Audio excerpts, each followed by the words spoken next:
আসসালামু আলাইকুম, সবাই কেমন আছেন? আশা করি সবাই ভালো আছেন। আজকে আপনাদের সাথে শেয়ার করব একদম সহজভাবে ঘরোয়া পদ্ধতিতে স্যুপ নুডলস। তো চলুন ভিডিওতে যাওয়া যাক। রান্না করতে চুলায় একটা প্যান বসিয়ে দিলাম, পানি দিয়ে পরিমাণ মতো। আপনারা যতটুকু পানির স্যুপ রান্না করবেন ঠিক ততটুকু বানিয়ে নেবেন। পানিটা ভালোভাবে ফুটানো হয়ে গেলে দিয়ে দিব নুডলসের মধ্যে দিয়ে দিব কয়েক ফোঁটা সয়াবিন তেল, যেন নুডলসটা দলা পাকিয়ে না যায়। তারপর ভালোভাবে ঢাকনা দিয়ে ঢেকে দিতে হবে। সেদ্ধ হয়ে গেলে এটাকে আমি নামিয়ে নেব। স্যুপটা রান্না করার জন্য এখানে আমি নিয়েছি পরিমাণ মতো পেঁয়াজ কুচি, পরিমাণ মতো রসুন কুচি, নিয়েছি গাজর কুচি, নিয়েছি একটা লেবু, নিয়েছি ক্যাপসিকাম কুচি ও ধনেপাতা কুচি। এ পর্যায়ে চুলায় একটা প্যান বসিয়ে দিলাম। প্যানটা গরম হয়ে আসলে দিয়ে দিব সয়াবিন তেল পরিমাণ মতো। আপনারা চাইলে এখানে বাটারটা ইউজ করতে পারেন, বাটারটা আমার ছিল না, সেজন্য আমি সয়াবিন তেলটা ইউজ করেছি। তেলটা গরম হয়ে আসলে এর মধ্যে দিয়ে দিব পেঁয়াজ কুচি ও রসুন কুচি।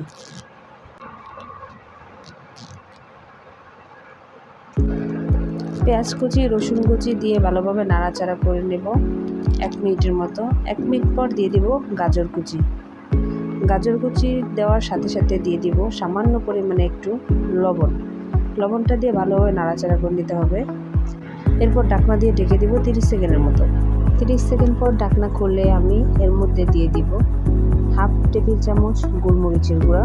ঢাকনা দিয়ে ঢেকে দিব আবারও 30 সেকেন্ডের মতো। 30 সেকেন্ড পর ঢাকনা খুলে আমি এর মধ্যে দিয়ে দিব আগে থেকে সিদ্ধ করে রাখা পানি সহ নুডলসটা দিয়ে ভালোভাবে নাড়াচাড়া করে 1 মিনিটের মতো আমি ঢাকনা দিয়ে ঢেকে দেব।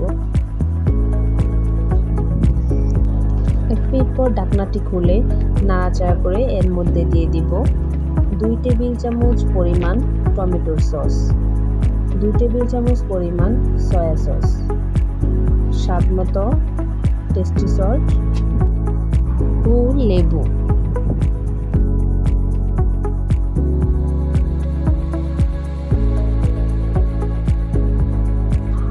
নাড়াচাড়া করে নেব ভালোভাবে।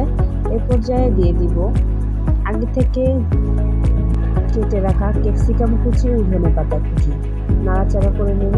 এর মধ্যে এখন অ্যাড করে দেব কর্নফ্লাওয়ার।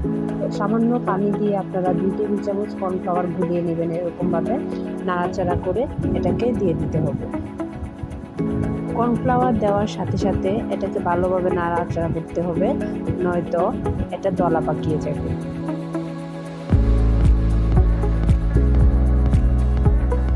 কর্নফ্লাওয়ার দেওয়ার 30 সেকেন্ড পর আমি চুলাটা বন্ধ করে দিয়েছি।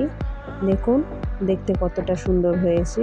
এটা খেতে কিন্তু বেশ ভালো লাগে। আপনারা চাইলে এই রেসিপিটা বাচ্চাদের জন্য বানিয়ে দিতে পারেন।